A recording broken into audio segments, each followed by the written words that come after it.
This episode is brought to you by our Patreon supporters. Become a patron today at patreon.com/intotheportal.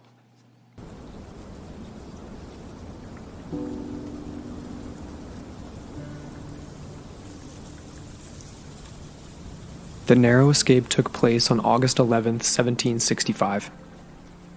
It was mid-morning, and the dew had not yet dried from the meadow grasses lining the banks of the river d'Esche, where Marie-Jeanne, a 19-year-old young servant, and her younger sister Teresa were walking on their way to the community tithe farm.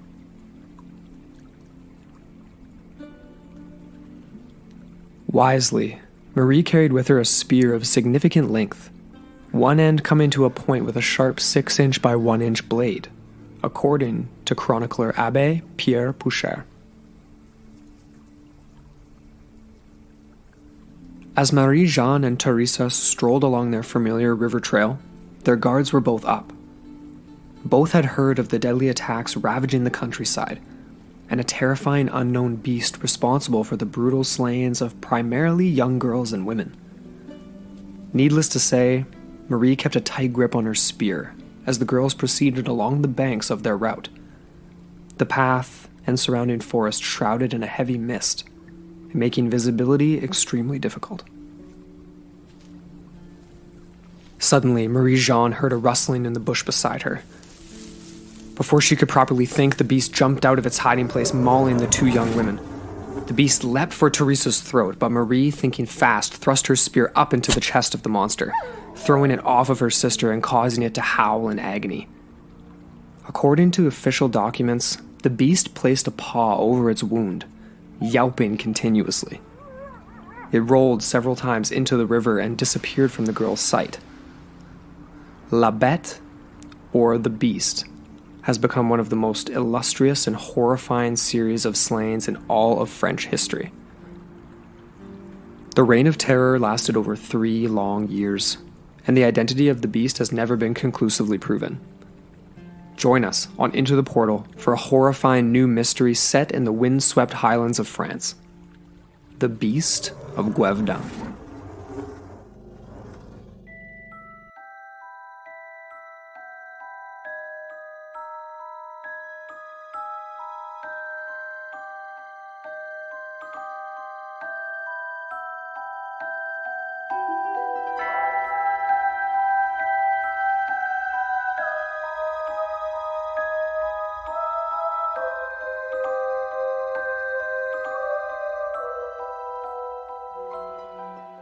Hello, and welcome back into the portal. I'm Amber Ray.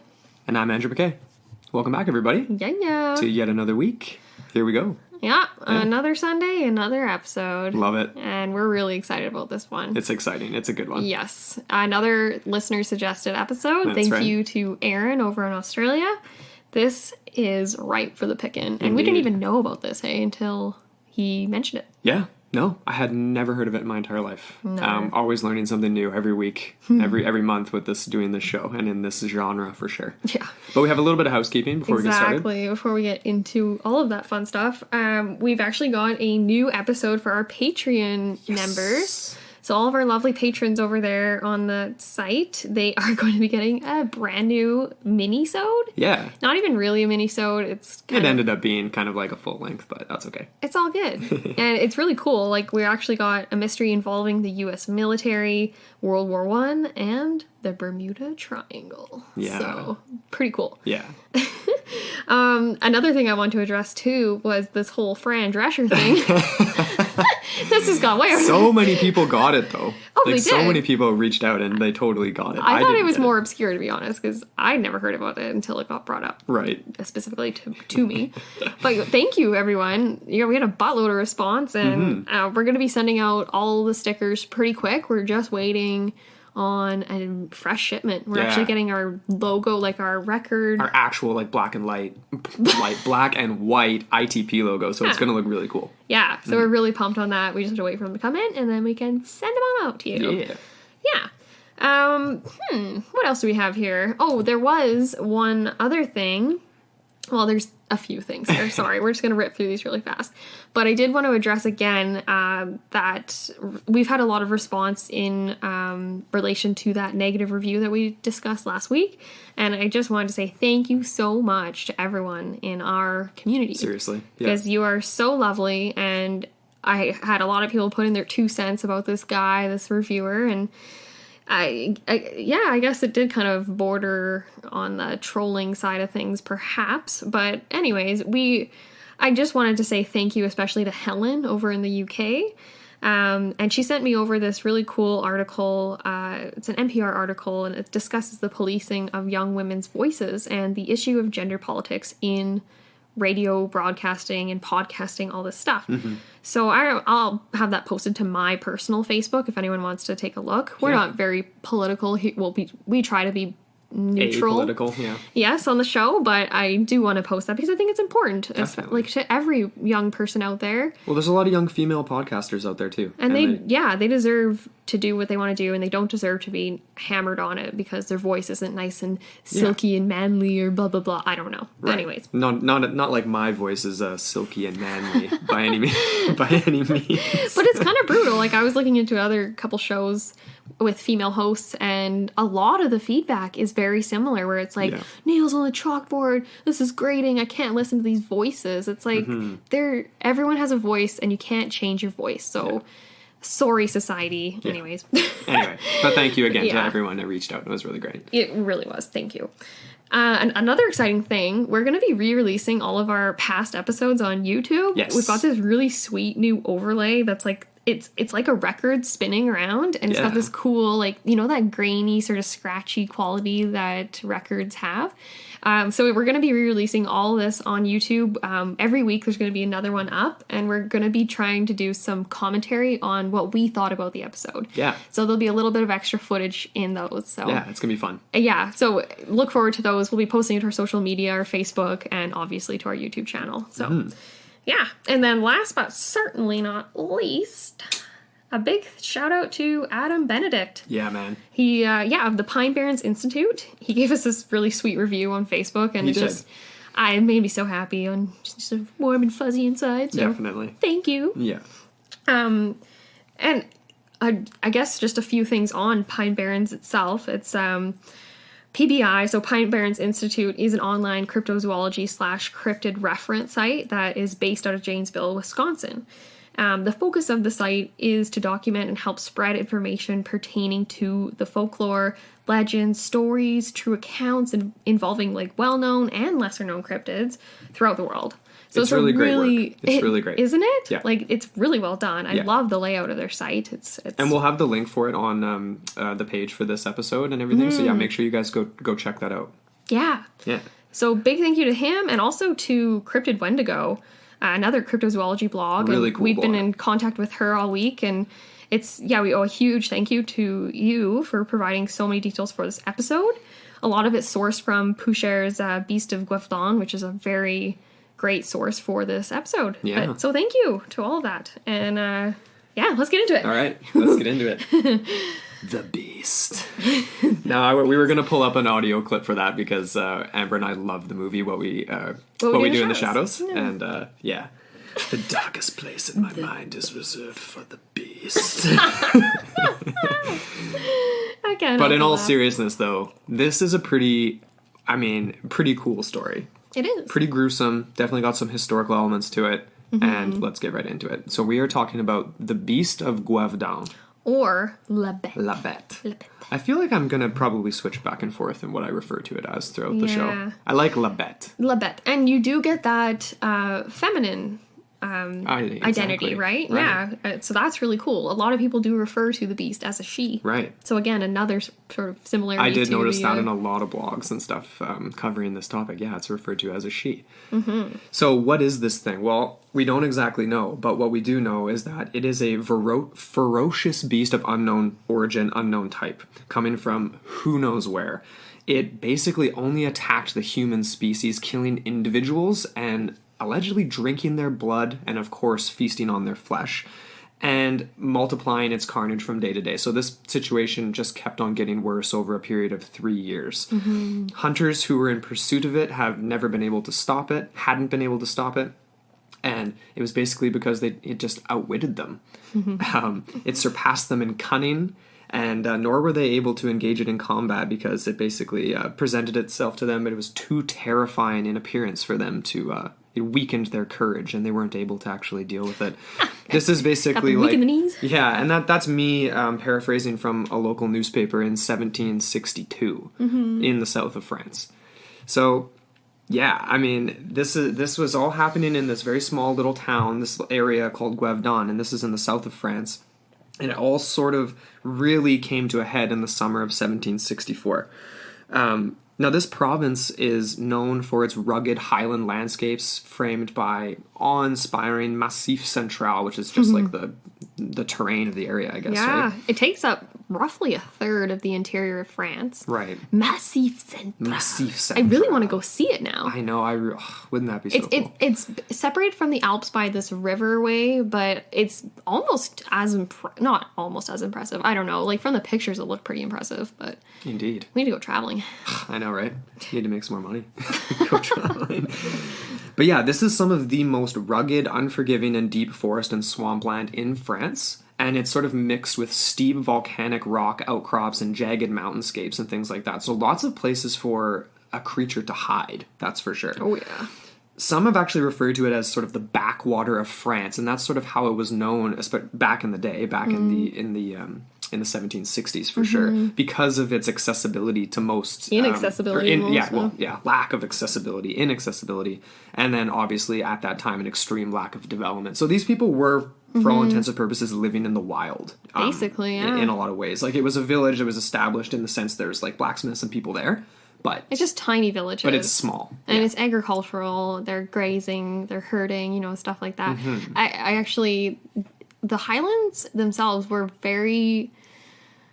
it was a huge obstacle for travel north-south in France up until like the mid-20th century when they built the first highway going through there. So it was like the first point of accessibility. That is insane. Isn't that? So yeah. you're just going up rugged mountain paths with like a donkey and a cart before. Like, that was your only way of like getting anywhere. And then you had to watch out for the beast. So yeah, I have one little quote here to give an idea. This is from J. Smith from the Smithsonian Institute, and it says, quote, the region had a reputation for being remote, isolated backwater where the forces of nature had not been fully tamed, where the forests were indeed enchanted. There's definitely a place where something strange could take place for sure. J.M. Smith, he comes up quite a bit in this episode in our research. I came across a book he wrote called The Beast of Gevaudan. I think it was called The Beast of Gevaudan, The Makings of a Beast. Yeah, or La Bête, The Makings of a Beast. I think there's a few different versions of the title or whatever, okay. But yeah. But he's very well versed in the subject. Another thing to point out that, history buffs will definitely be aware of, but France in the 1760s was not exactly in the best shape, and it's just sort of a point that I feel like should be made. 1764, kind of in miserable condition at this time, so obviously a monster coming into play anywhere in France was sort of the last thing that anyone needed. The 7 Years' War had just ended recently, and France had suffered numerous defeats. They kind of got their butts kicked by the Prussians. If you think about it, though, that's interesting. You say that a monster's the last thing anyone needed. Honestly, it's in a lot of harsh times, an external enemy is the best thing for a society, right? Because you can rally around it, and people come together in their fear and stuff. And I guess it's just how you look at it. I guess what I mean by that is just the fact that the country itself is already kind of not doing great, and then you're getting slaughtered by a monster. Yeah. I guess I'm thinking more so of J. Smith's argument that a lot of these sort of political, cultural, just sociological conditions in France at this time created what they thought of as a beast when it could have just been a pack of wolves is kind of his argument. But he takes a skeptic perspective. Yeah. So, yeah. So back to Gevaudan. This is where it all starts, right? So something terrifying, unexplainable began to happen, and it's been described in many ways, leading to many different interpretations of what exactly this monster could be. But the only real general consensus was that it was just that, some sort of a monster. A monster. Yeah, a bloodthirsty monster, to say the least. A lot of people consider, like, especially the peasantry, thought that this was the dreaded loup-garou. Right. A werewolf. So something supernatural a little bit, and a human beast hybrid, if you think about it, right? Because that comes into play in a lot of the theories as like a hybrid creature of sorts.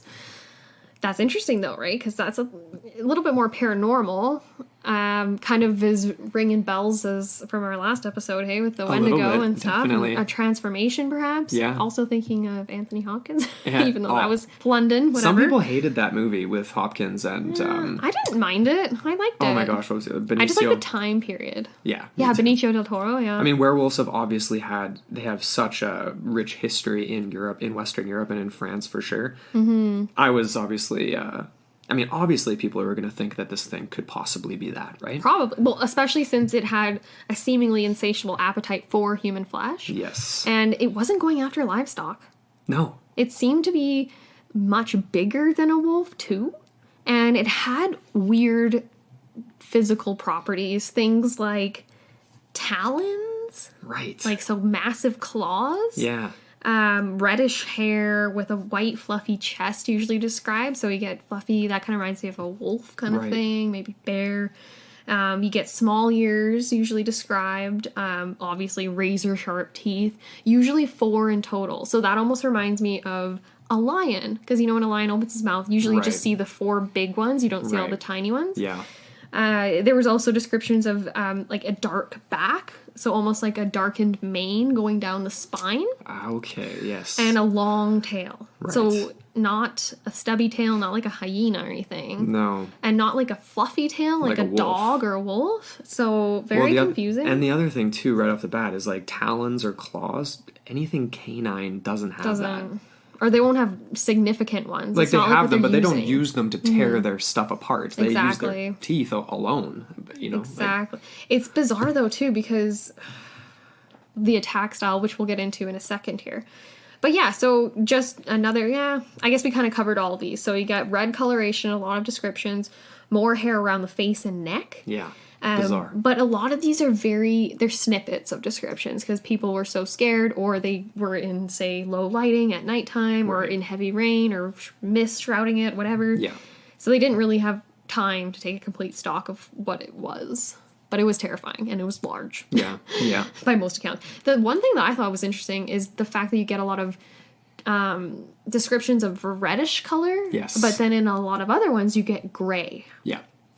So I feel like that has to do with lighting, time of day, or something like that. I mean, or is it 2? Maybe they're a couple. Or are there multiples? Yeah, that is 2 definitely bees. a possibility. Yeah, because there's a lot of deaths, like a lot. A lot, and that's it was pretty spread out. Spread out and lasted over a 3-year period. I mean, and it did, like we said in the very beginning, it was in Gevaudan, this like specific little province. But there were neighboring, I can't remember their names on the top of my head because it's all in French, but neighboring provinces too in the same highlands that experienced the same thing. Yeah, totally. There were sightings and the spread was pretty far. And there's like in one documentary we watched, there was like 6 zones they kind of identified. Mm-hmm. And there was one other article I read that I never brought up to you or put in our sources because I was like, what is this? There was some guy trying to make an argument that you can take the type of volcanic stone that you find in areas and correlate that to the type of attacks. What? I know. And I was just like, I started reading it and I was just like, no. I'm sorry. Like, I just no. That's. I'm not even gonna ask any further questions there. I know. Anyway. So the Beast's reign of terror really culminated and began in the summer of 1764, and it actually began with something that didn't end up being fatal. It was just kind of an incident, yeah. With the attack on a young woman who was tending her cattle, and this was near the Merquoir forest. I did Google that. And it's like a part of a national park or something now. You can go visit it. Anyway, it looks really beautiful. Cool. But she was tending her cattle near this forest when she, like many of the stories begin with, heard a rustling in the bushes and ends up seeing this massive beast emerge from the trees. She got a clear look at it before several of the bulls in the field she was in obviously were getting startled themselves and actually had, like, charged it, scared it off. Apparently, this thing circled back around and tried to make a second attempt at her, with the bulls once again circling her first and then scaring it away. Interesting. Which is kind of interesting because it's like, do cattle and do bulls normally do that? I mean, I've definitely seen that for their young, right? Well, they'll circle something, or whales will do that too, like other mammals and I things. feel like if they consider you in the herd, then they will do that. Right. So they obviously thought of this girl as part of them. Yeah. And she did testify later on that what she saw, she thought looked to be wolf-like, but with small ears and a flatter dog-shaped head, a long tail, reddish fur, and extremely long, jagged teeth. So elements there long tail. Yeah. Yeah. So that's where that's the first instance of that report, and that would come up over and over and over again, the long tail. I'm trying to imagine, like, I'm picturing almost like a mastiff style tail. Where it's like where it's more like a rope, or like a long lab, and or strong, you know, where it can like smack stuff off, like not like a. Or it could be like a big cat, right? Like a panther or something. ABCs, baby. Saving that for the theory section. Well, she's a lucky girl, hey? She really is, because the next instance wouldn't end up the ending wasn't so positive. The first fatal attack happened on a 14-year-old girl, and actually, technically, it was just shy of her 14th birthday. She was a resident of the village of Saint-Étienne de Loudare. Lougdare? Oh, man. Saint-Étienne de Lougdare. That's as best as I can do. So this was just shy of her 14th birthday on June 30th of 1764, and the parish priest of the area recorded her burial the following day and attributed her death to La Bête. So La Bête féroce. So this atrocity was basically what happened is she was just mauled to death. She was torn apart. I wonder if she was decapitated, because you get a lot of that. No, she was not. No. So that ends up being one of the commonalities of lots of these attacks. She was just straight up shredded. Jeez. Shredded and gnawed on a little bit, and that's about it. Lovely. Yeah. So this was again followed shortly after by a 15-year-old girl, just under 1 month later, and she was slashed to bits. And apparently she choked out her last words when she was found, and she told the people that found her that it was the beast that had done this to her. Yeesh. Dark, creepy. Indeed. And that was just the beginning.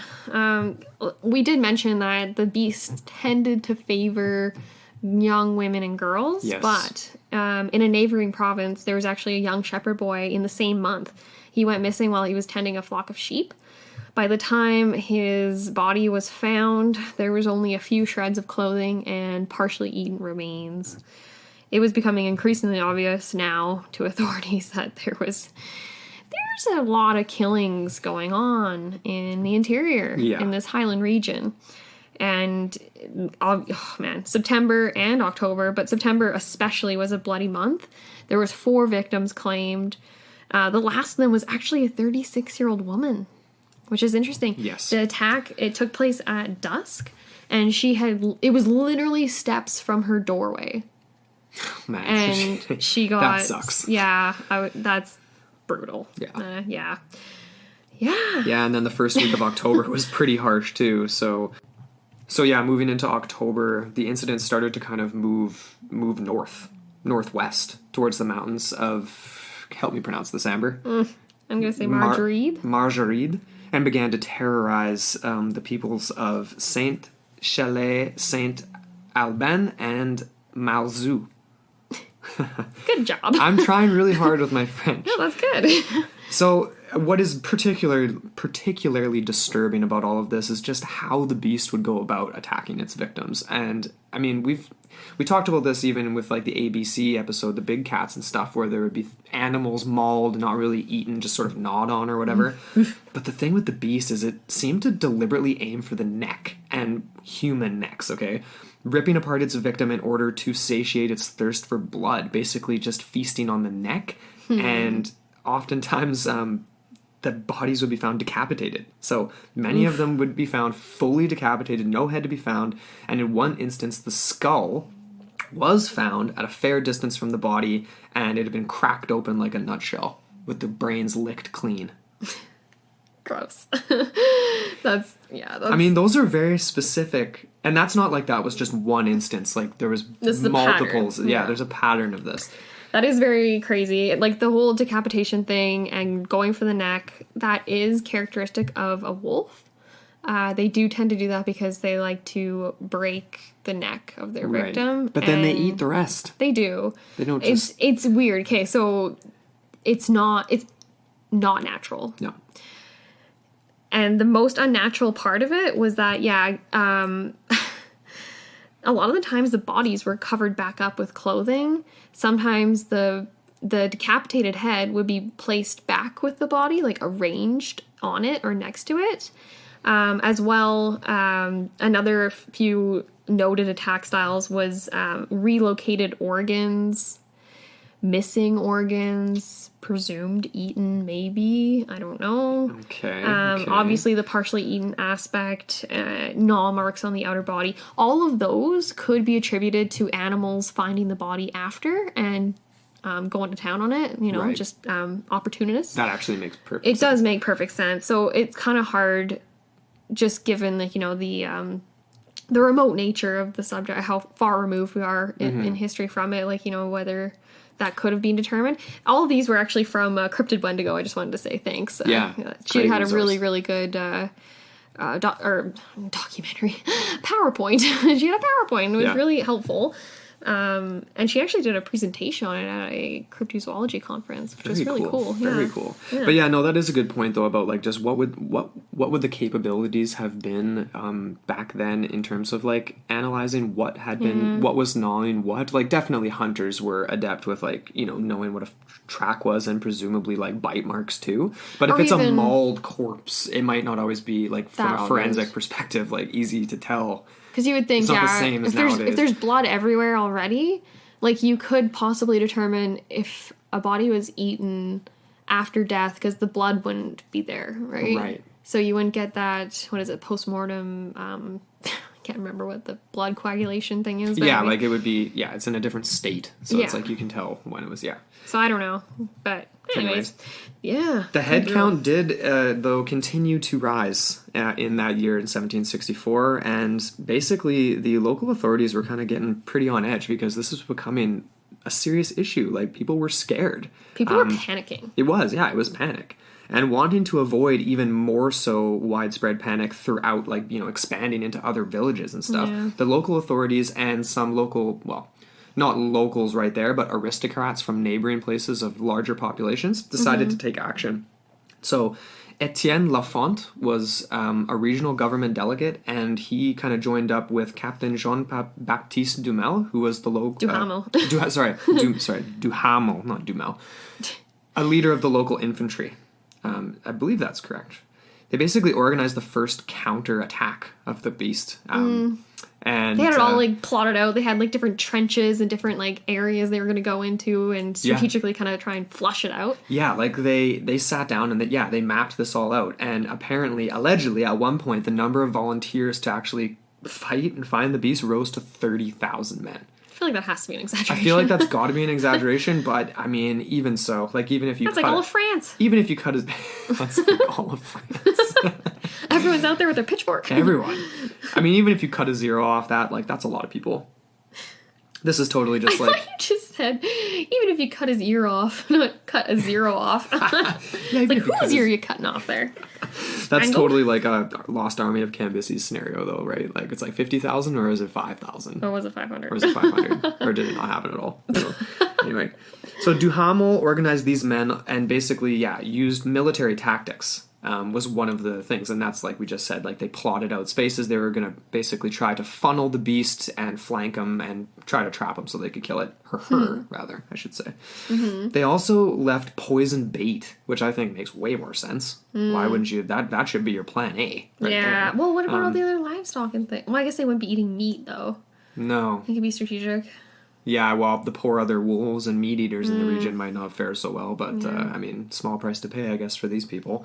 They also put forth a reward for killing the beast, which eventually, at one point, had... It kind of, it increased more and more and more because nobody was able to kill it, and until it equaled apparently a year's year's salary for like a blacksmith or a tradesman in France, which I don't know exactly what that would have been. Probably not a crazy amount of money, but enough to live, obviously. Oh, I know that Cryptid-Wendigo had that amount listed in her PowerPoint. I didn't make a note of it though. That's okay. We'll post it on the Facebook page. Yeah, but it's kind of crazy. So you have like 30,000 men out in the forest looking for this thing, supposedly. And they did manage to supposedly track it down at several points, but a lot of the times heavy rains or mist or darkness, the beast was able to elude them. Yeah. And then when they thought they had it cornered in several instances, and they were shooting at it, because guns were actually quite rare at this point in France. Like, if you had a gun, you were like the one dude in the neighborhood that had the gun. Right. And we'll get into that again with Jean Chastel, the alleged killer of the beast. But apparently this thing escaped the bullets unharmed. Yeah. And so people thought there was a supernatural element. They thought it was not a fully, like, it was like a metaphysical creature, like some sort of demonic entity that was just stalking them. Well, that reminds me, I mentioned this again last week, I think, with the Wendigo, but the beginning of the experience of the family at Skinwalker Ranch, where they were shooting the wolf and they wouldn't do anything. Yes. It just was just chilling. Totally. No effect. Just to make another point here to just counter that is guns were also notoriously not inaccurate. Yeah. So, you didn't really know. Yeah, it's not like it's a point blank shot or anything. Yeah. Like, we don't really know. So, yeah. Unless you're Jean Chastel, the best hunter in all of Gevaudan.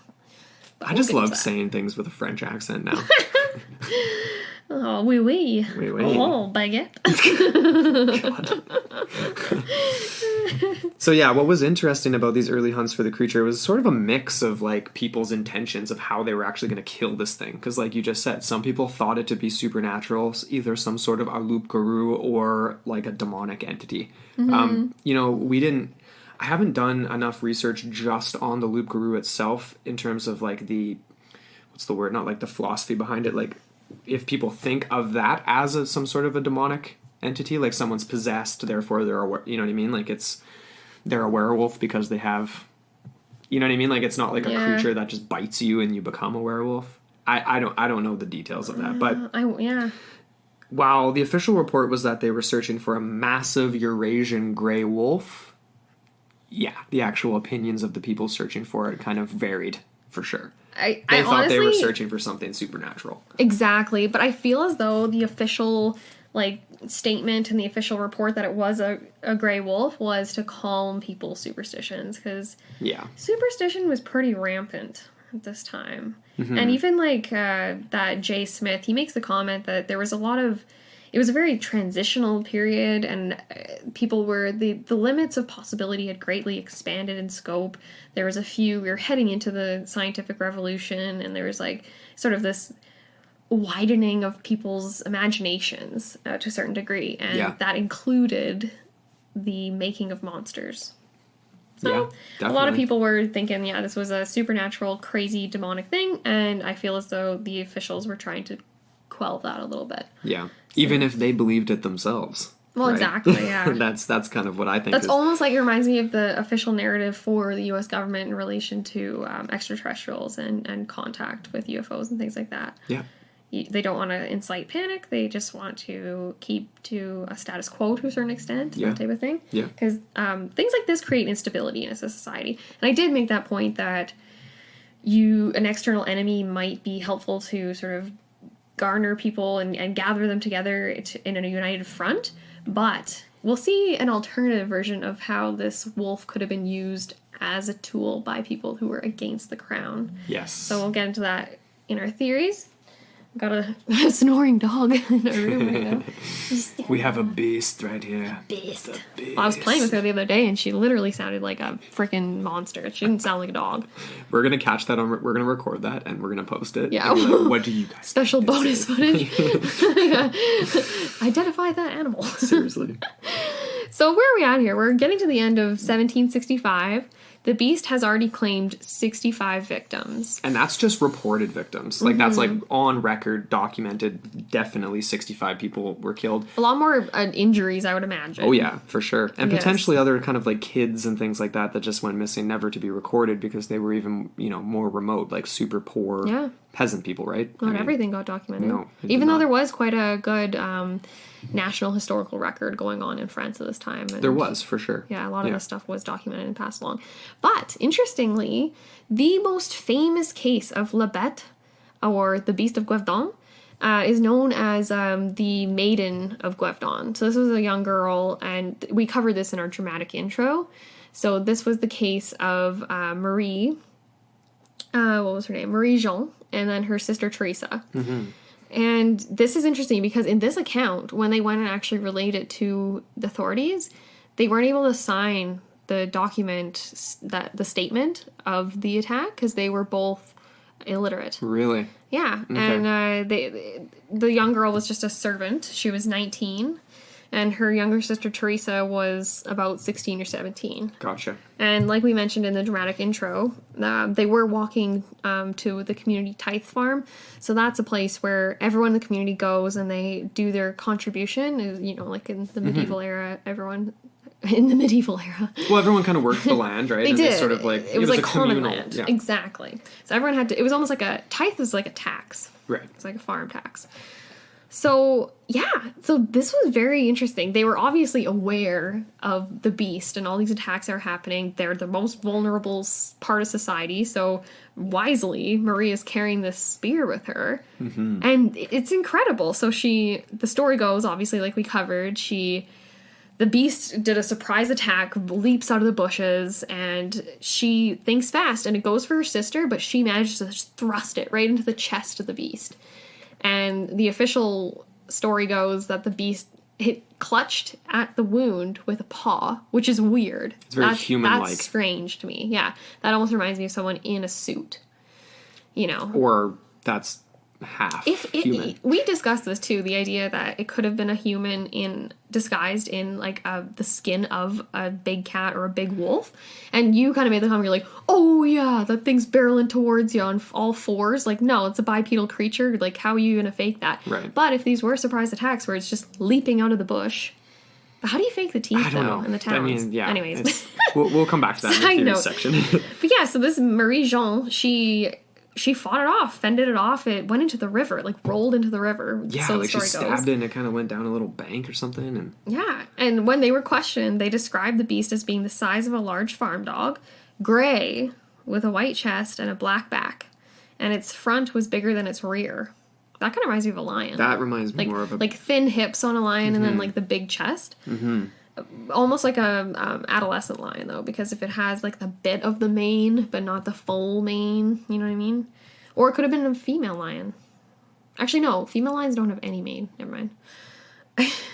No, they don't. But yeah, anyway, the best part about this whole thing is the statue. Yeah. That statue's epic. Yeah, it is. And like, cause she was basically like, I mean, she was known throughout the whole country after this. Yeah, like, she was like the second Joan of Arc. Yeah, like she was given, she was, like it says right here at the bottom, you added this note, it was crowned the Maiden of Gevaudan. Of Gevaudan.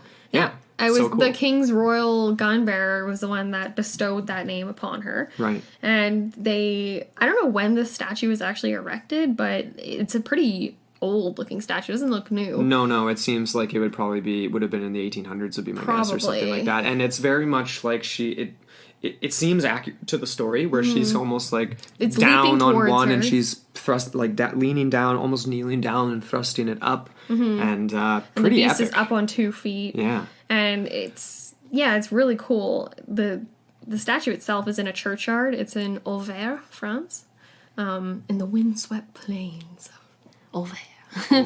I love that description. That was from a blog that I came across. It's like, oh, dang. Mm-hmm. Anyways, yeah, so Marie Jean, like, her story, that's incredible, right? Very much so.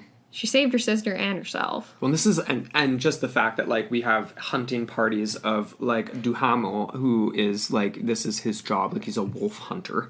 Yeah. You know what I mean? And, like, infantry leader, military guy, and...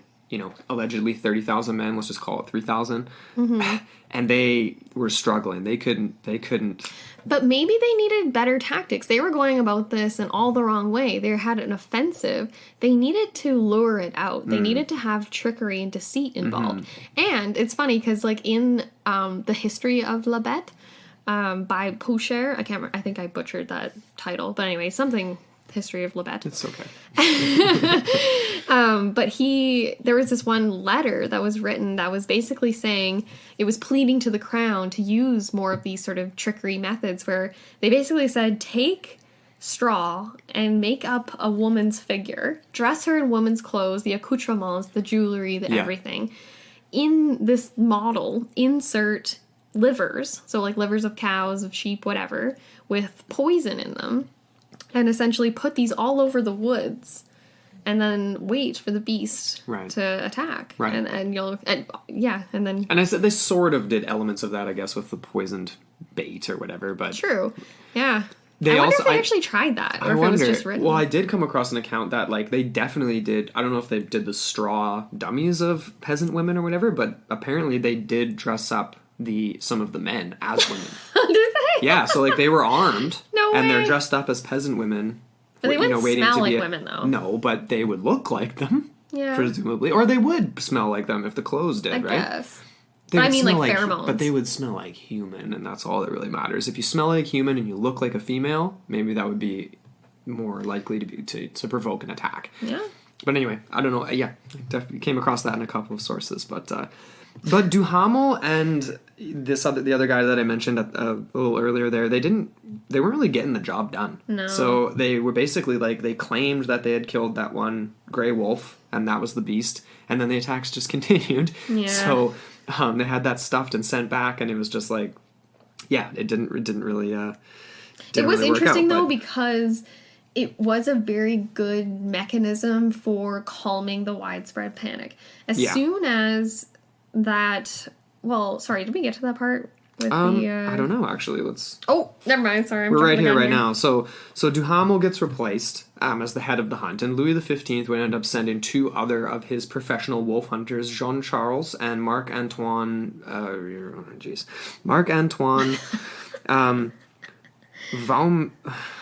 say Marc-Antoine. Marc-Antoine. And his son, Jean-Francois. So, excuse me. So they're sent to Gevaudan. They arrive at in Clermont-Ferrand, which I guess is just like a neighboring region, on February 17th, 1765. So they brought with them 8 bloodhounds that were trained specifically in wolf hunting. And then over the next 4 months, the pair hunted for specifically Eurasian gray wolves, believing them to be the beast, like we mentioned earlier. They did manage to shoot a large gray wolf that supposedly, big, massive air quotes here, ended the killings until a mere 2 months later. Yeah. Okay, so sorry, that's what I meant. Yes. So once that initial wolf was killed, the first killing, it really calmed the public. Right. And people, it wasn't appearing in headlines, because that was an important thing. Like, the press was a big factor in sort of spreading this panic. Yeah. And they latched onto this headline like crazy. Well, how could you not? Well, exactly. Yeah. And yeah, so it is funny. So the gun bearer that killed the wolf, his son ended up parading it back to the capital, to Paris, and it was stuffed and everything as per royal wishes and whatever. And the king was quite happy, and all's well that ends well for about, until they realized months later that, oh, wait, no, we didn't solve this problem. Yeah. So it's kind of brutal. Like, yeah, so the sprees obviously continued. We're up to mid 1765, I believe. Yeah, so... And there was this one account from the history of La Bête de Gevaudan, and this was also pulled from the cryptozoology blog put on by Cryptid-Wendigo, so thank you. Yes. And this reads as follows. The lament over this child says she was devoured, and expresses itself as follows. At the wood of St. Martin, a young shepherdess was suddenly devoured in the arms of her father. In order to defend her, he made thousands and thousands of efforts. At last he had to give up. The girl was taken to her death. Creepy. Isn't that creepy? Yeah. So anyway, I thought that was creepy. But anyways, this is where we kind of get into the Jean Chastel aspect of things. Yeah. And this guy, he lived in Gevaudan. We've mentioned him before. He was one of the top hunters in the area. Also an innkeeper, too. And he had a son by the name of... Oh, shoot. I can't remember if it was Antoine Chastel. I believe it was. I think you're right. Yep. And he helped him run his inn and maybe helped him with a few other things. I don't know. Allude. But so Jean Chastel is the one that came face to face with this large gray wolf, as he described it. Yeah. Dangerously isolated in the steep forests of Tanzania. It was actually steps away from his own house, Jean Chastel. Okay. So he ended up killing this creature. He shot it. Right. And supposedly put an end to the terror of the beast, but really we've had people come out and say, like even Cryptid-Wendigo said, like, well, he did kill something, but the attacks did continue. Something was still out there. Yeah. Which in her mind, she kind of alludes to the fact that there might have been more than one predator out there. Right. Well, the fact that they continued after it allegedly was killed, and also just the spread over 3 years makes me think that there's more than one potentially, because that's a long time. It is a long time, and especially if it was wounded by Marie Jean, like that. Yeah, definitely. That how would you survive that if you get stabbed in the chest?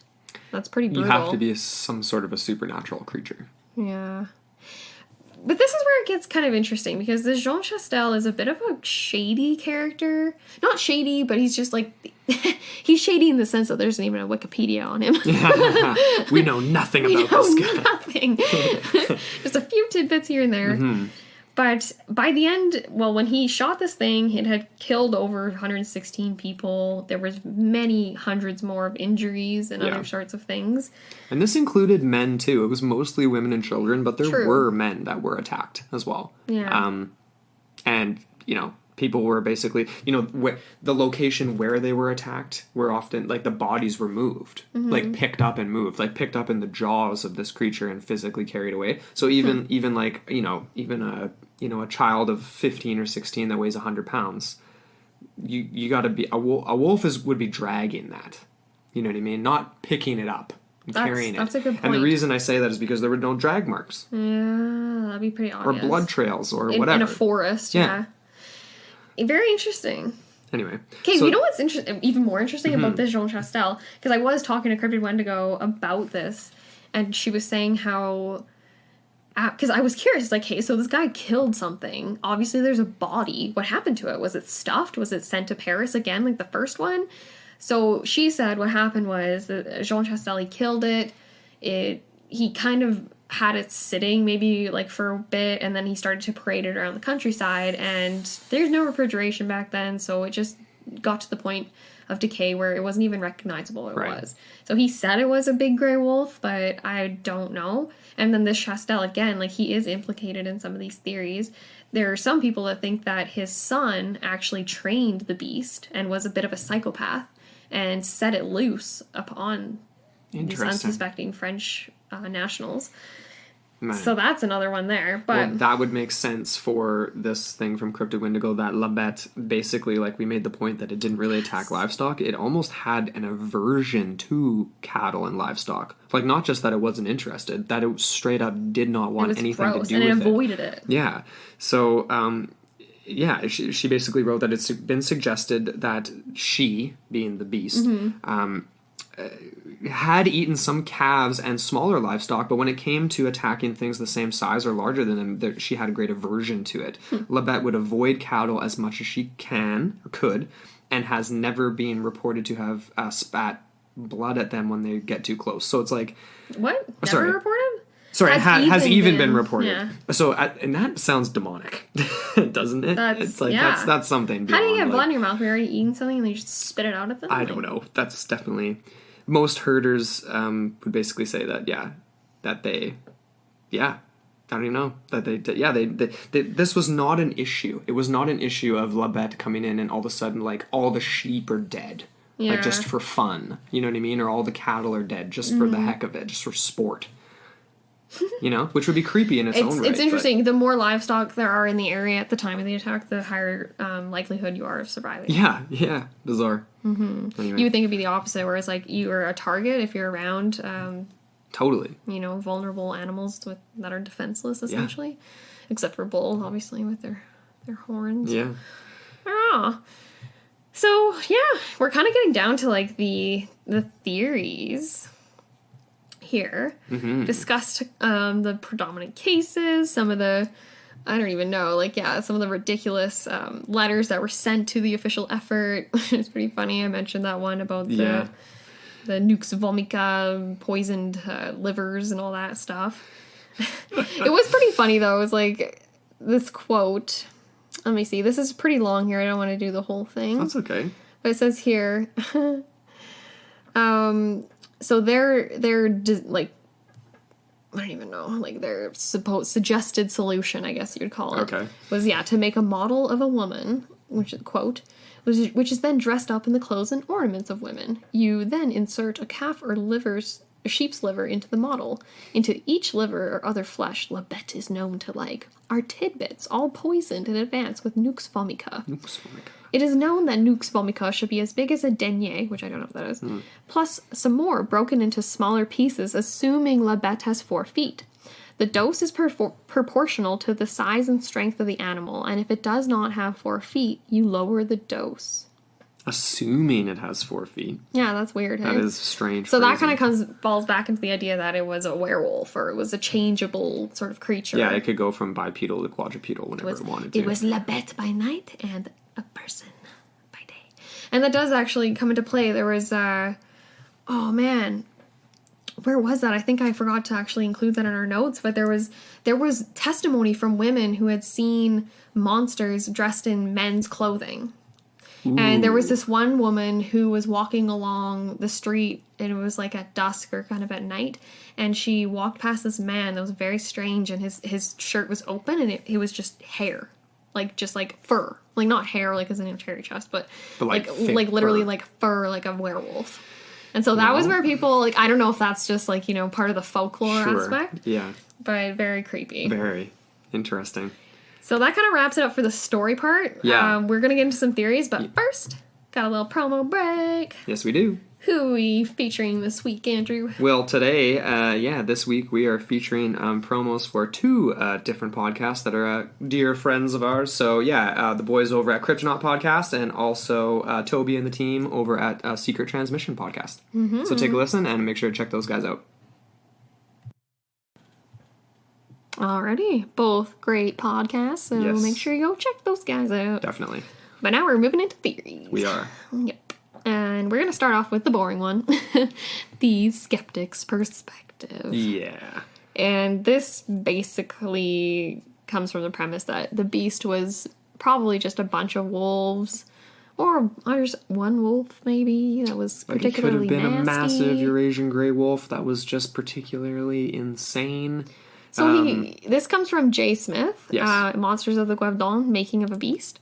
And essentially, he argues that there are tons of precedents in recent French history for similar things that were just caused by ravenous wolves.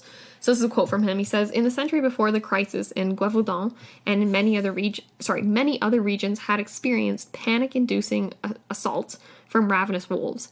The terrifying habits and profile of that later killer, i.e. the beast, including its alarming preference for women and children, its propensity to decapitate, and its alleged supernatural abilities and malevolent designs, all had ample precedent in French rural experience." And he goes on to cite a few different cases from the 1600s, 1650s, 1690s in Limousin, a few other areas, but to me that doesn't really cut it.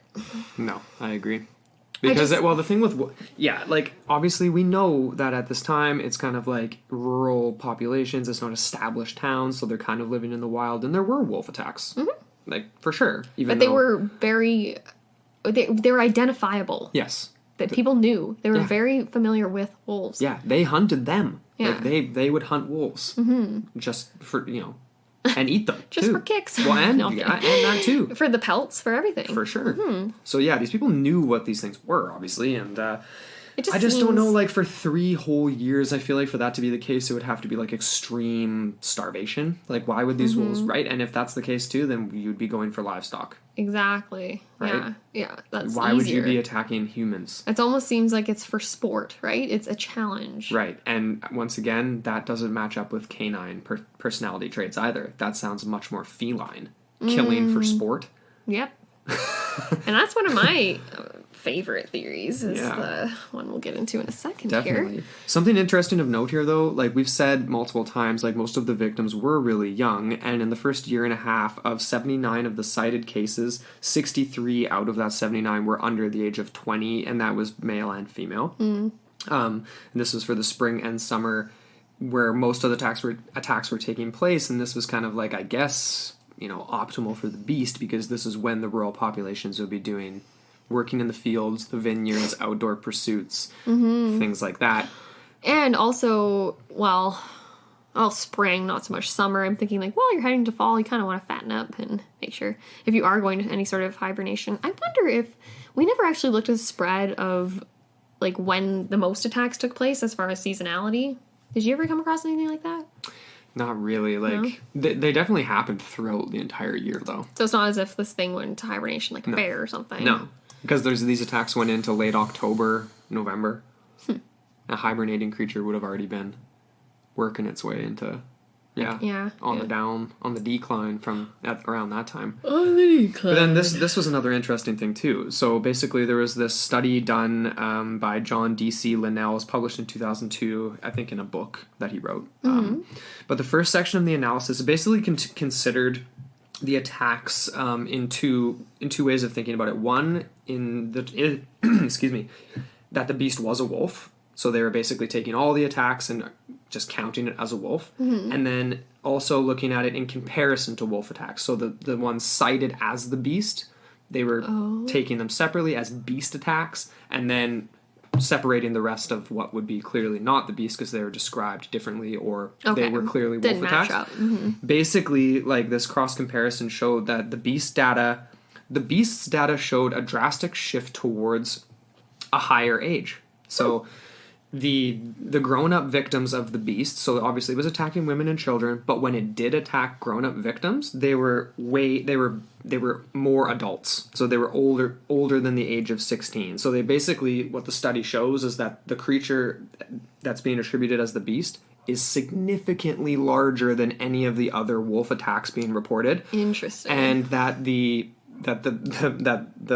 victims were often carried by this creature. So, like I made that point before, where they're not being dragged, they're not being pulled apart and sectioned off and moved in smaller sections of body to be eaten somewhere else or whatever. They're literally picked up in the jaws and moved as one solid object. Maybe Presumably, or in the arms. Exactly. if it was a person. If it's a person. Because I'm just trying to think of like all the people, all the sick sadists out there that could have been piggybacking off of the beast, right? And committing murders, and basically maybe they're in positions in society where they can turn around and be like, oh, we got another beast attack, we got another whatever, and just brush it under the carpet, so to speak, with that. Yeah. So just to finish that off here, just the quote was basically like, the victims of the beast were older on average, and therefore able to defend themselves more powerfully, and that's not including like the 14-year-old girl and those types of attacks, but the age range 16 and up. And the idea was that, like, obviously they would be able to defend themselves more, but from the perspective of the beast, they'd be heavier and more lucrative attack, like more meat. Prey, right? So interesting. Yeah. I wish we could do like a modern day analysis on the teeth marks to determine if there could be any sort of determination on a species. Yeah. Like from the profile, from like, you know what I mean? I know. That's so frustrating. Of course, there's no photo evidence, obviously. No, or anything like that. They could have made a mold potentially, but yeah, if you're a possibly. shredded victim, it's kind of hard to do that. I mean, Yeah.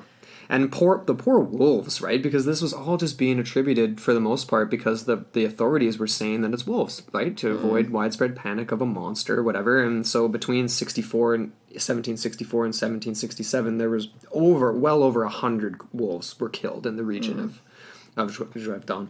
Half a dozen of these were thought to be the real beast, but then obviously the victims just kept on piling up. So obviously they were not. Yeah. Yeah. So wolf, eh? Yeah. So I'm off. I do not think that this was a wolf or a pack of wolves. What about an ABC? The ABCs. What do you think about that? Big cat. Well, we are in the right neck of the woods of France. We're in the Highlands. Okay. We get descriptions of really large,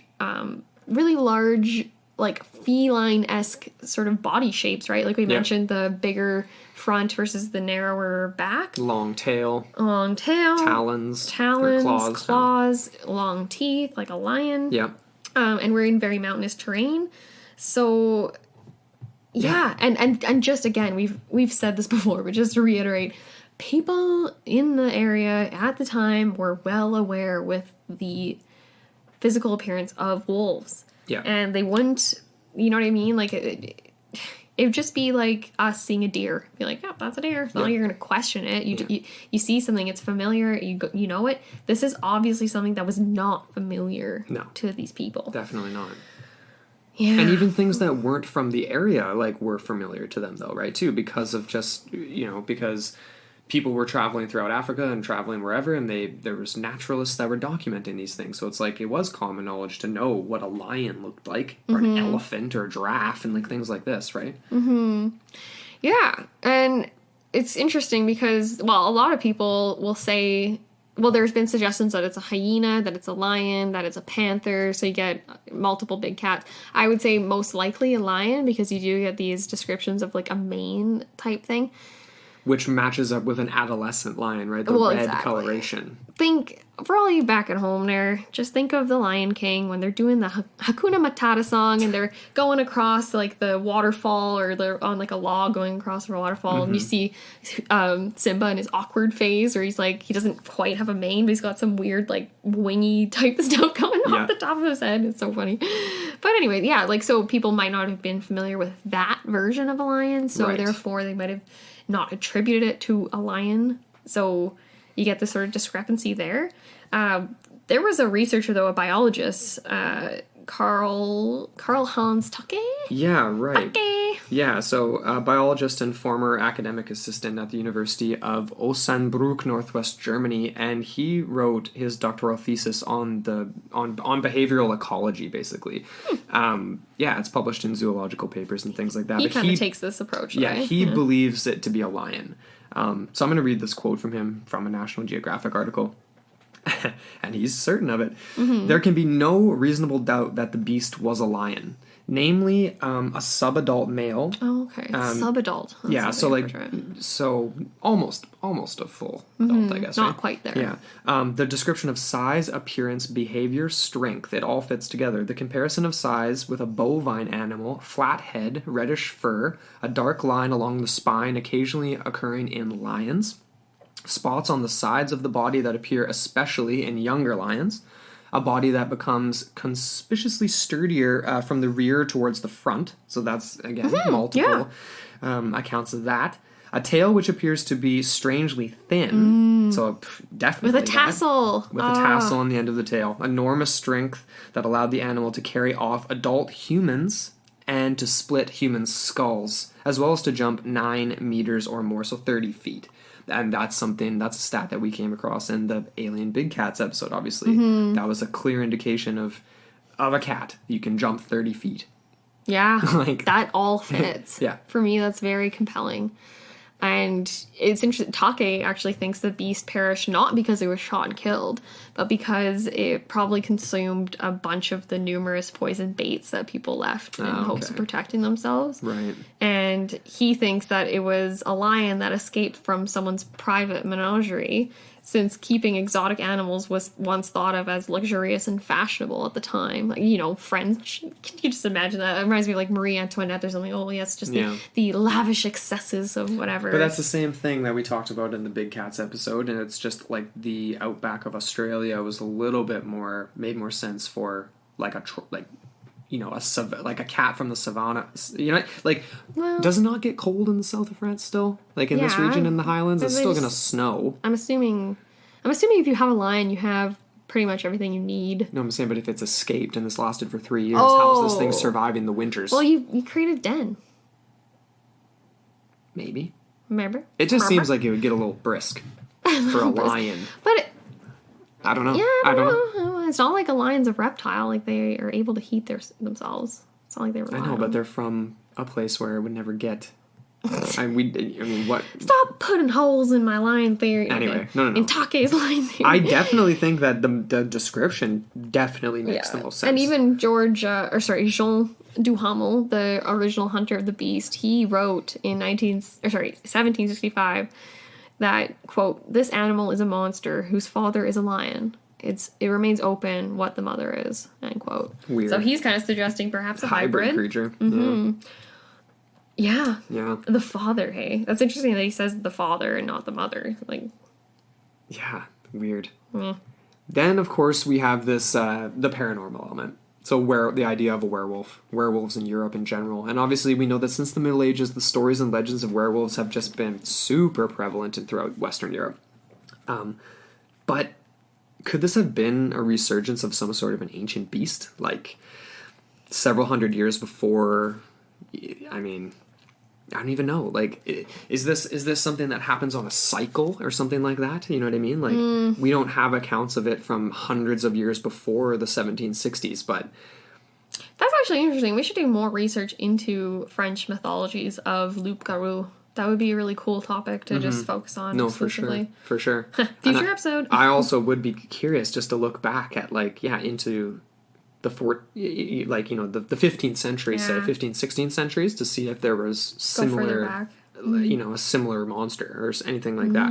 Yeah. Way less documentation, obviously. Harder to dig that up, but if there was, then it would obviously be an indication that maybe this is more cryptozoological, because it could be something that's surviving out there and it's happening every once in a while over a few hundred years or something. I don't know. What do you make of the werewolf angle? I like the werewolf angle because it would describe or would account for the predominant human victims. Like, we did mention that there were some young calves and livestock that might have been victims of the beast. It's so unclear as to whether that was the beast or it was another large predator, like another wolf in the area. Who knows? Not as if. But you would think, though, if there was this one apex predator of the beast that was much larger than any other known animal, you would think. Because, like, we covered this in the Alien Big Cats, where they mark their territory, and if it's theirs, it's theirs. And if you are in there, then you're going to be devoured, whatever, killed off. So, to me, if that might... I don't even know. Like, it's kind of... There's a lot of ambiguity in that, because... Definitely. Who knows? We could be suggesting this is an alien big cat. We could be suggesting it's not. Maybe it's another sort of hybrid of sorts. Or this werewolf idea, but... Obviously, they wouldn't have been, looking necessarily for, scat either. You know what I mean? For marking territory and stuff like that. Yeah. Especially if they were thinking it was a gray wolf. They wouldn't be... Yeah. They might walk right past something that would be analyzed nowadays as, panther scat or something like Perhaps, that. Perhaps, yeah. But sorry, I didn't even really answer your question. The whole werewolves, that... Yeah, like I said, that would explain predominantly human victims. Would explain maybe...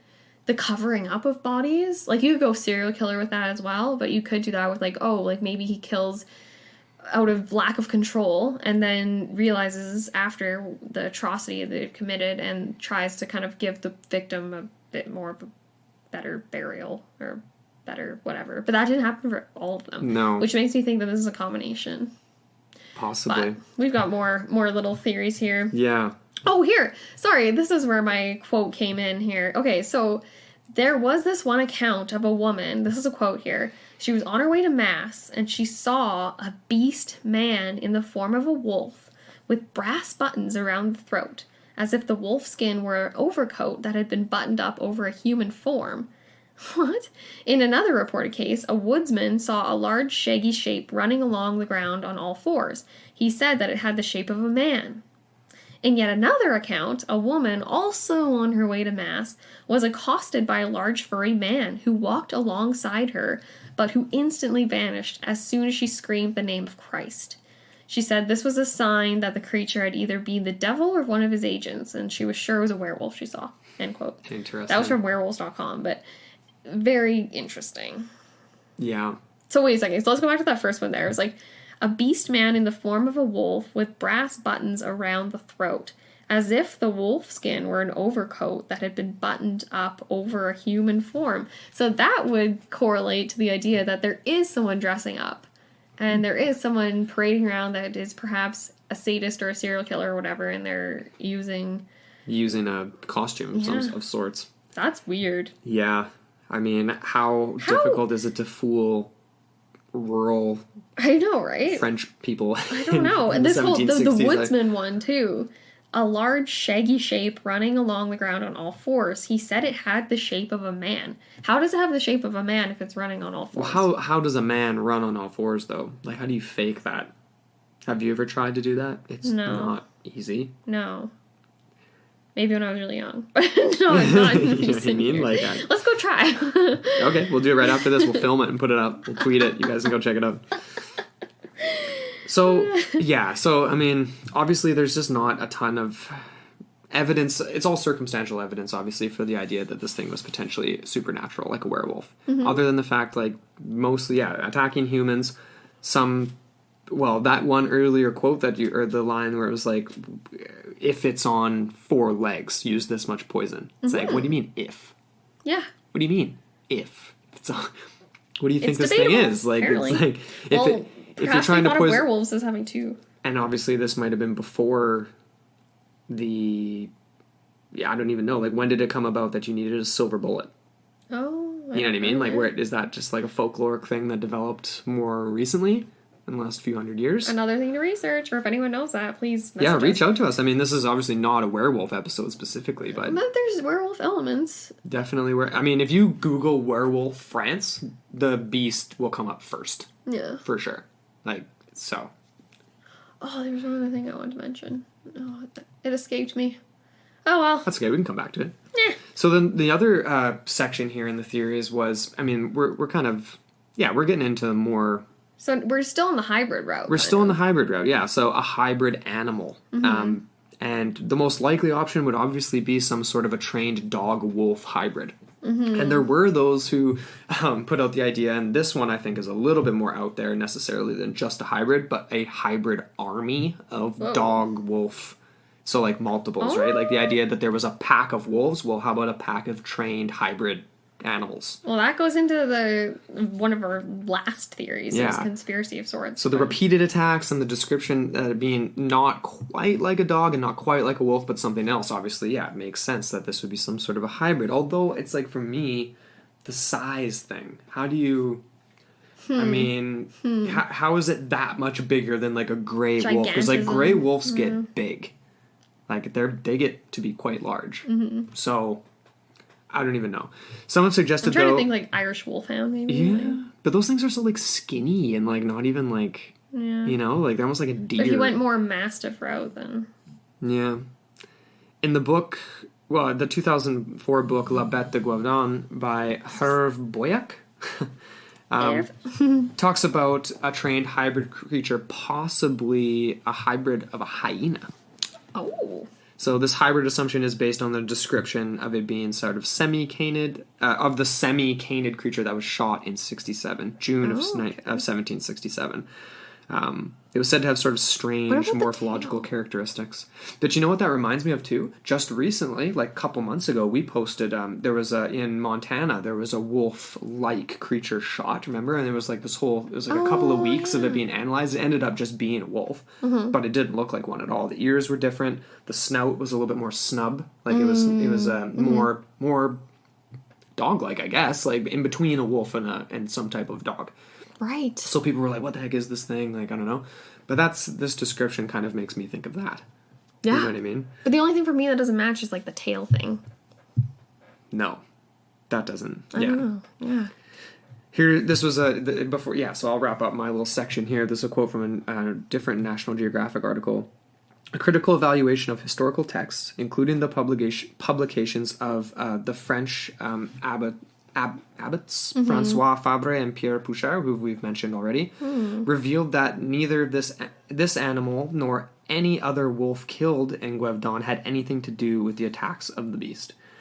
Nevertheless, there were indeed a few attacks of rabid and non-rabid wolves on humans in Gevaudan at that time. So like we've said before, like wolf attacks did happen, but that cannot account for this. I see. Okay. Yeah. I was like, what are they trying to say? Yeah. That kind of makes sense. Yeah. But yeah, I put a lot of stock into this whole hybrid dog wolf thing. Okay. I think that it does make some degree of sense, especially if you have human actors involved as well. So human players. And Cryptid-Wendigo also steers in this direction too. Her personal theory on La Bête, or the Beast, is that it was a French Mastiff / Eurasian wolf hybrid. Okay. And her reasoning is as follows. She said that she believes it's a French Mastiff wolf hybrid trained by Jean Chastel, the man that killed her in the end. And she says that she also believes it was more than one beast. A French Mastiff crossbred with a wolf would certainly confirm most of what was cited throughout the years of La Bête's attacks. The ability to be trained, red coloration, stocky body, broad head, and chest of the French Mastiff. Add to that the predatory instincts, agility, speed, thick fur, white stripe down the chest, pointed ears, and large jaws for Eurasian wolf. And then she kind of goes on to say that there could have been selective breeding in secret. Jean Chastel was an innkeeper. He was a man that he had people that he could rely on to run the inn, and he was also a known hunter. Another suggested thing to add into this that wasn't part of her theory was from that Animal X documentary we watched on the subject, and they basically said that Jean Chastel's son is hypothesized to have been the actual trainer, and that he actually had a lot more psychopathic tendencies than his father. Okay. So maybe it's a case of the son going out, letting loose on these, whatever, could have been commissioned by someone else, a count that also plays into this whole conspiracy theory thing. And they basically had this sadist ring of terror, and they trained these wolf hybrid creatures, set them loose on the countryside. Supposedly you can kind of trace a pattern of the attacks that would maybe correlate to someone actually directing the attacks. Okay. And that maybe it was a case of Jean Chastel being like, I'm putting an end to this. This is my son, and he just majorly screwed the pooch, and you know what I mean? We need to correct this, perhaps. Or maybe he was involved too. Because in her theory, she thinks that Jean Chastel, he never took the cash, and she thinks he never took the cash because he didn't need it, because he was now known as this beast slayer. So his inn had a new reputation. He would have a lot more people coming in, and he could be more profitable as a business owner, that type of thing. Yeah. So that's her pet theory. And I like it. A lot of people, the Animal X doc people, there was this guy, Michel Louis, that they interviewed, or Louis, I think it was, and he had a lot of similar things to say. And he included that guy, the Count Jean-François Charles de Monnier. I don't even know if I said that right. That was pretty good. Sounded good. Apparently he's described as a perverted rich aristocrat who is a sadist fiend and also against the King of France. So it's alluded to that he was the ringleader right for this whole thing. Man, that's just so what a bizarre thing to do, though. If you are crazy, sort of against the King of France, and just kind of it's just very strange. It's such a rural place, very definitely somebody with psychopathic tendencies, but even so, it's impressive at the same time, because it's you literally domesticated wild wolves and, well, allegedly, and then bred them over a period of 3 years and trained them. Maybe before, and then when the killing started to occur, that's when they were releasing them, maybe. I guess.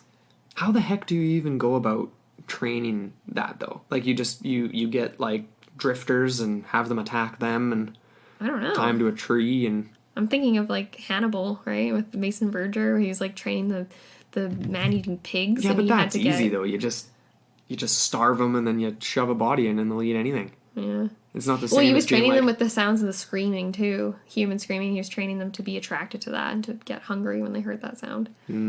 But maybe there's similar tactics. If anyone here is a dog trainer, knows anything about dog behaviors and the ability to crossbreed with wolves, we'd love to hear from you. Because it's a very interesting and bizarre theory. Very disturbing. I still, with this theory though, I still don't like understand how with the sheer number of sightings, attacks, and then obviously deaths, that even if it is a hybrid of a wolf and a mastiff, it's like people would be able to identify that. You'd think, like it's two canine-like species that have. Where does you know the what I mean? mane Like, come in?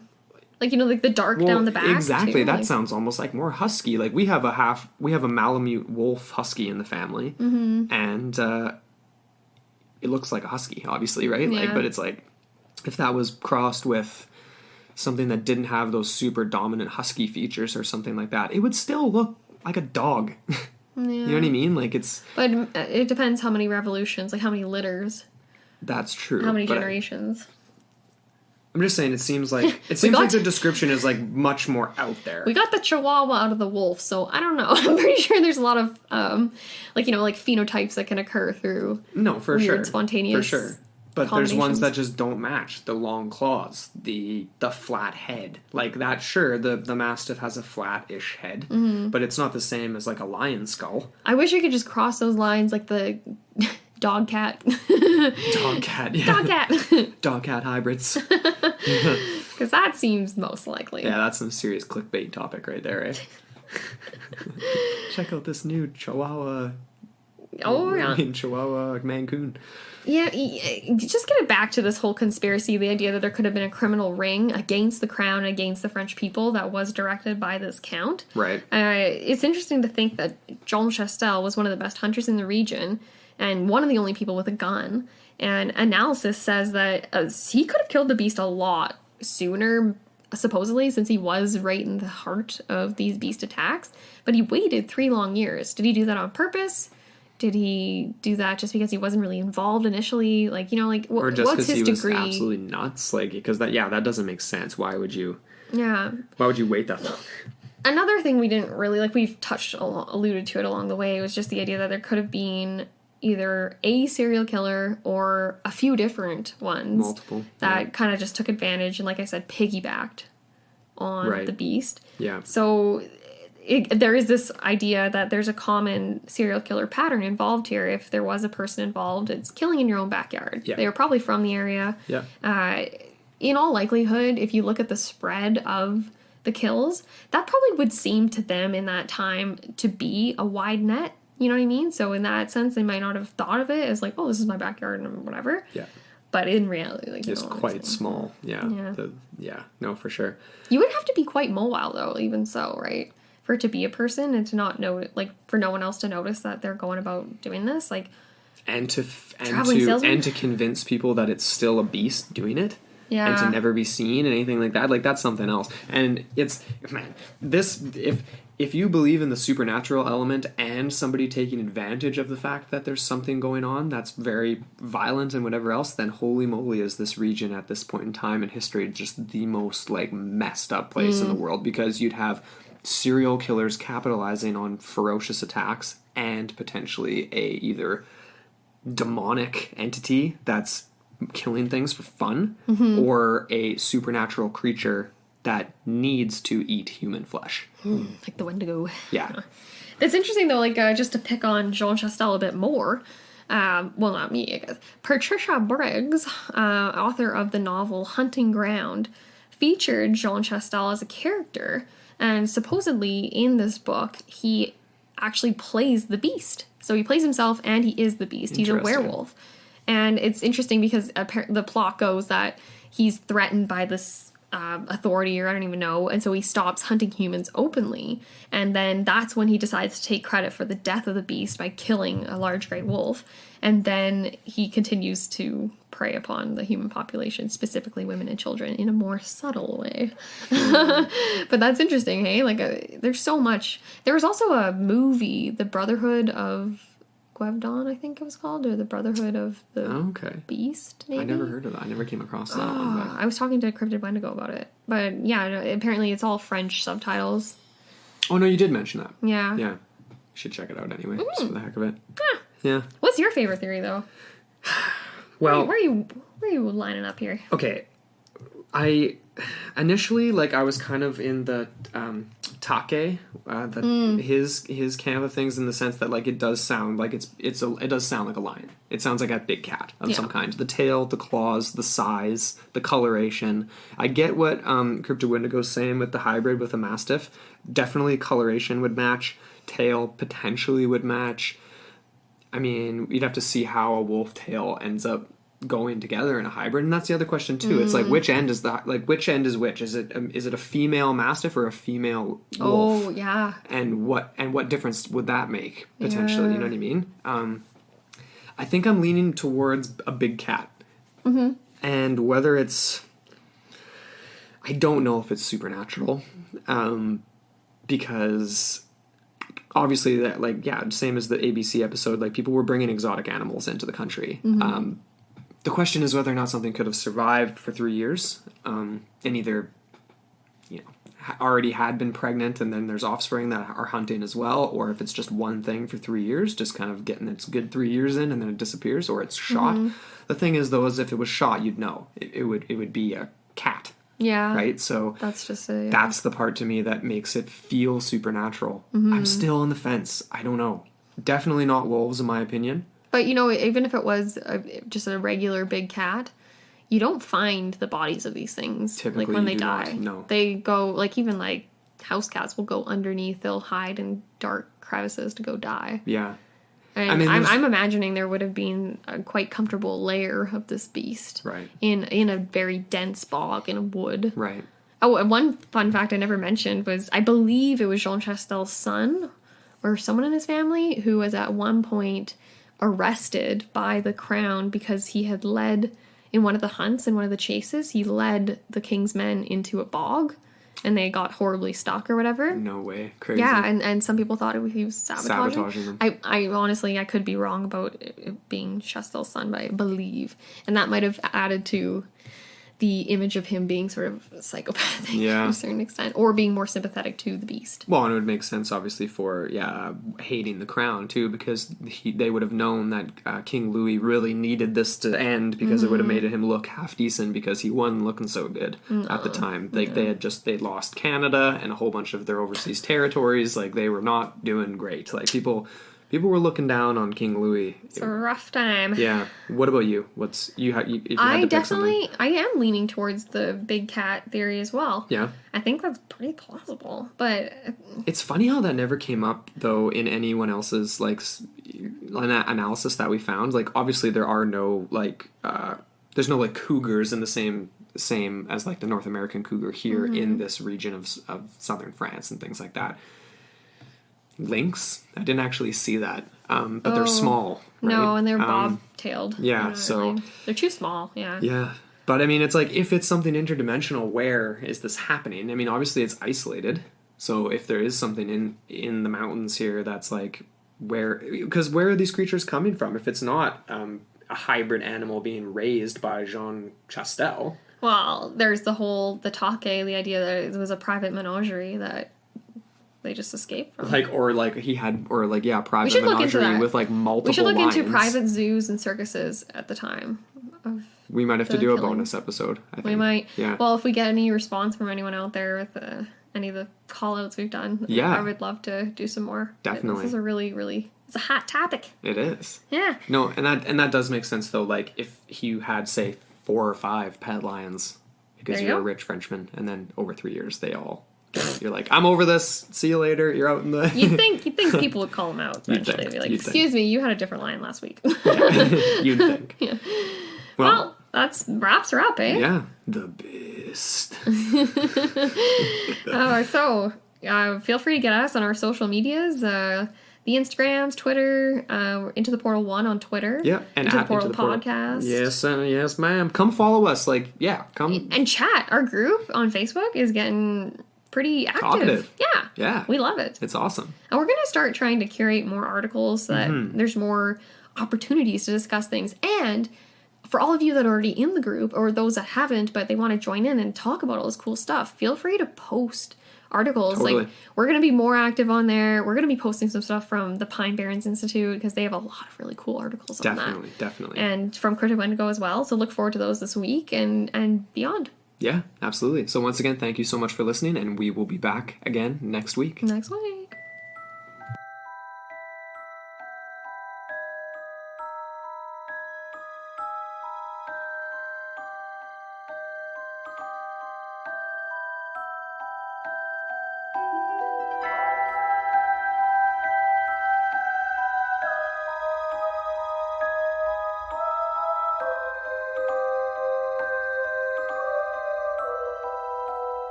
This was a podcast from the Podfix Network. You can check out more shows like it at podfixnetwork.com.